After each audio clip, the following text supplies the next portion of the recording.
I am interested in the true crime stories. More than that, I'm interested in other people's interest in crime. Um, so that kind of meta level.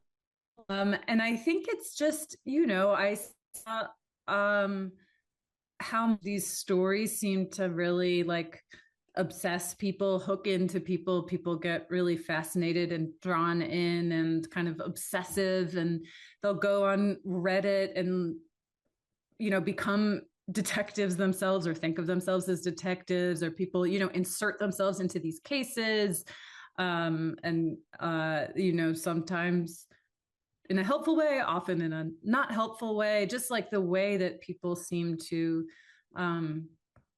treat these kinds of stories in a way that doesn't, they activate people in a way that nothing other than maybe like sports does.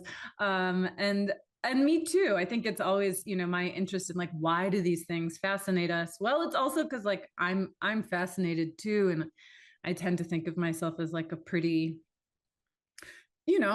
cheerful, level-headed person.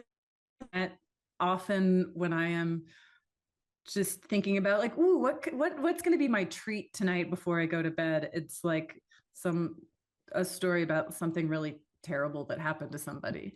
And that's, that was sort of like a knot in my own psyche that I was like, I want to kind of try to pull this apart a little bit, because I'm not really proud of it, or I don't really understand it, and I want to understand more. It was just this persistent idea. I was like really fascinated with these crime stories, and I kept writing, doing reporting on various murders or other crimes, and feeling like I had more to say, like than the space of an article. Like, wait, why is this happening? Why are people so obsessed with this? And this was kind of right before or right as this like true crime boom that we're in now, like was just starting to crest that wave. And so it seemed to me like, and particularly why women are so obsessed with true crime. If you look at the podcast statistics, the listenership, or like all the cable channels that are showing nonstop true crime, it's like overwhelmingly women who are drawn to these stories. And so that just was like and I didn't like, there were some answers out there for like, why is this, that I thought were kind of like stupid answers, or like just shallow or incomplete. And it was one of these things where I was like, oh, I just have like a lot. You start writing, you start thinking about it. And I was like, oh, I've got more to say here. I gotta keep going. And that's how you find yourself writing a book, as I'm sure you know. A lot of these stories in the book were ones that I had been following, not with the intention of writing a book, but just like things that had fascinated me, the things that I would like stay up late at night and like look on the internet, and think that I was wasting my time. And then, I mean, I kind of, it's like an idea that almost like came to me, like it crystallized, like you watch those videos of like crystal formation, and it's just like, like all the connections kind of happen at once. It really felt like that. I was like, what if there's like a book about women who became obsessed with crimes that didn't happen to them, as like a way to think about this. And then I was like, oh yeah, there's like this 19th century heiress in Baltimore who made these little murder dollhouses that I had been obsessed with. And there was the Columbine, the girls online with the crushes on the killers that I had already written about. And the Manson murders and the people who were obsessed Manson, like I had already kind of like I thought of it as research. I just thought of it as like staying up late on the internet, and the West Memphis 3 was the, and I just like, I was like, oh, I've been accidentally researching this book without realizing that that's what I was. And as soon as I just had the kind of frame mind, I was like, oh, okay. And then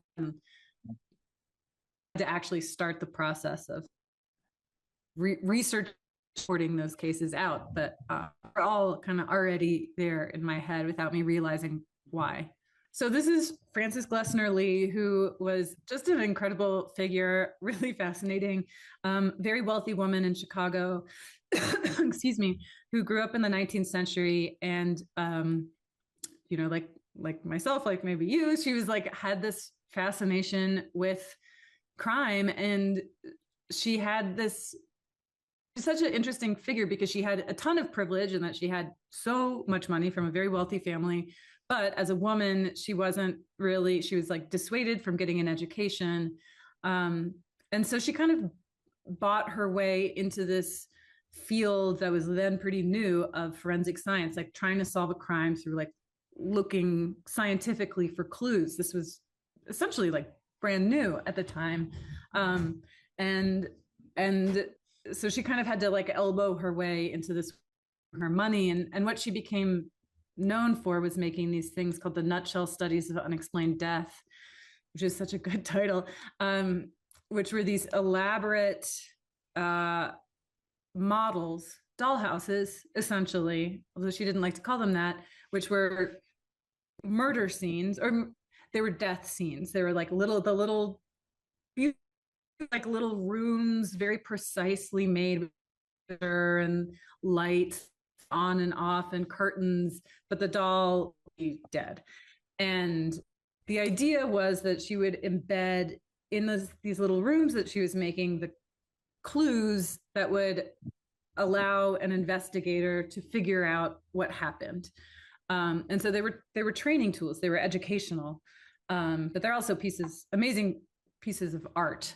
And she's making these in the 30s, the 50s, and I just thought that they were such strange objects, and they have beautiful and creepy and weird and like kind of everything that I like. And so just using her as she's kind of the first woman who becomes obsessed with crimes that didn't happen to her, in this book, like this obsession with forensic science and shows like CSI. She's kind of the mother. We look at where we are now, where everybody is kind of an amateur CSI agent. Trace that all back to Frances Glesner Lee. This is the chapter where I talk about the Manson family and more like kind of the aftermath of the Manson murders. And my subject for this part of the book is a woman named excuse me, Elisa Statman, who we had like one contentious interview